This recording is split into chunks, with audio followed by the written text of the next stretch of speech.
Welcome to Candidate Conversations. I'm so happy to have Skyler Johnson here joining us. We're going to get to know him candidly. So thanks for being here. Thanks for having me. So tell us about yourself. I know this is not your first race. You're running for New York State Assembly District 4 in Suffolk County, and you've run for state senate before. So you have experience, so we won't let your young age fool us. So tell us a little bit about your background. Yeah, absolutely. So I grew up here in Suffolk County. My parents still live about a mile and a half from where I live now, and my grandparents actually live just around the corner as well. So my entire family is deeply rooted on Long Island. I grew up acting at my local theater, Theater 3 of Port Jefferson. I went to Mount Sinai High School, and I'm a graduate of Stony Brook University. After graduating from college, I joined the board for Planned Parenthood Hudson Peconic Action Fund, and I now work as the director of development for a nonprofit called Zero Overdose, which does overdose safety planning to help to prevent overdoses in facilities that interact with patients around the country. And I'm also the chair of the Suffolk County Young Dems. Okay, beautiful. Now you mentioned theater and acting. How do you find that plays a role in being a candidate for public office? I always say that theater and politics are the same. Theater is just far less dramatic, I think I learned how to public speaking in my time in theater to project my voice. It really helped because a large part of how people got to know me in Suffolk County is I was one of the people who was helping to organize and speak at the reproductive rights rallies, at the Black Lives Matter rallies down here.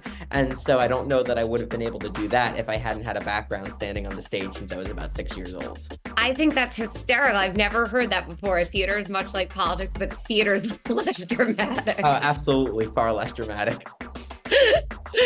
So how has the community been? Like, have they been receptive to you as this young person coming around and saying you're going to run for state office? How's it been going?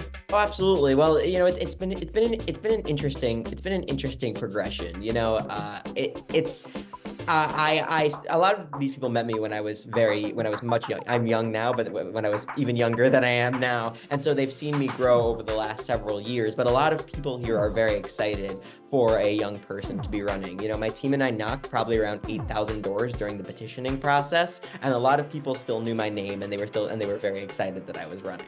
Yeah. So what's something else that maybe you don't talk about publicly that we can learn about you? A hobby, a passion, an interest, something out of the box? I would say I love like sci-fi and fantasy. I love like sci-fi and fantasy books. I think when I speak to people, I come across as very serious, to the point that when I talk about reading, they're like, "Oh, so you love you love like nonfiction books?" And I'm like, actually, like if you catch me when I'm driving, you'll hear me listening to like a audiobook about superheroes. I love sci-fi, I love fantasy. Those are the kind of stories that I really enjoy as an escape. Oh, that's really sweet. Wait, I'm gonna pause. All right, now Skyler, I just learned that you're Jewish. So talk to us a little bit about your heritage. Yeah, absolutely. So I think I have an unusual genetic background. My father's family is from Guyana in South America, but on my mom's side, I'm almost 100%. My mom is about 100% Ukrainian. My great grandparents originated from Kyiv in Ukraine, and came to the U.S. Around 1920. So I'm an Ashkenazi Jew. I got bar mitzvahed at the synagogue, in which I now currently sit on the board. That's amazing. So someone that can speak to diversity and culture and community, I think that's a great background to have. Oh, absolutely. I'm never shy about my background. I'm a bisexual man. I'm mixed race, and I'm Jewish. I'm the Republicans' worst nightmare out here. And I have a lot of diversity in my background, and there's a lot of people from my synagogue who live in my community, actually, who I've known since I was a little kid, and it's been exciting seeing them now as I'm looking to represent them. Wow. Do you find when you're out there, are people surprised to hear that you're Jewish? And then also, do you think this comes up a lot in Suffolk County as far as who's looking for a Jewish representative or a representative that would be an ally to Israel?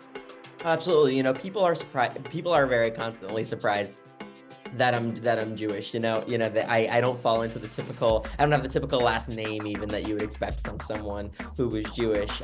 So it does come up. I bring it up when I'm speaking about the issues. It's on my palm cards, mentions the fact that I'm a trustee for my synagogue. And I do think that, especially with everything going on in the world, that it has also shifted that priority for some people. And I do see more people speaking about my heritage, my heritage in relation to the office. Beautiful. Well, thanks for joining us on Candidate Conversations. It was great to get to know you. Thank you for having me. I really appreciate all you do.